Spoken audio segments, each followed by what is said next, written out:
እና አላችኋለሁ ዛሬ ደብል ሴሌብሬሽን ነው ያለው። አንደኛ የማይልስቶናችንን ሴሌብሬት እናደርጋለን የኬሌክስን ኦፍ ኮርስ እንዳለ ነው። ከዛ ውጭ ግን ዋናው ጉዳይ አዲሱ ኦፊሳችን ዛሬ ነው የሚመረቀው።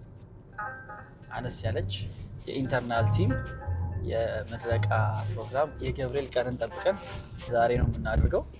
ኦልሞስት ሬንት ካደረግነው የተወሰኑ ቀናት ቆይተዋል። አክቹሊ ወር ሊሞላው ነው መሰለኝ፣ ግን በተለያየ ምክንያት ካላለቀም ነበረ።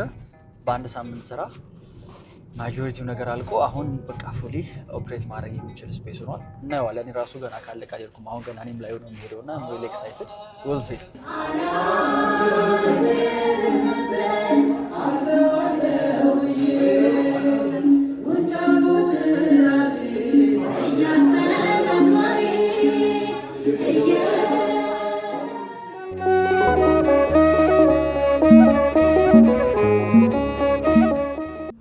ሀሳቡን ኢምፕሬስ የምታደርጉት ማለት ነው። እናንተ ፐርሰናሊስት አድርጉ ነው ካምፓኒው የሚያደርገው። የድርጅት ስኬል ማድረግ የሆነ የፋውንደሩ ጥረት ብቻ አይደለም። ሁልጊዜ ነው የምለው ምድረው do it for yourself፣ ለራሳችሁ ስሩ። ስራውም ቢሆን ጥረቱ ምኑም አት the end of the day ሻርፕ የሚያደርገው ራሳችሁ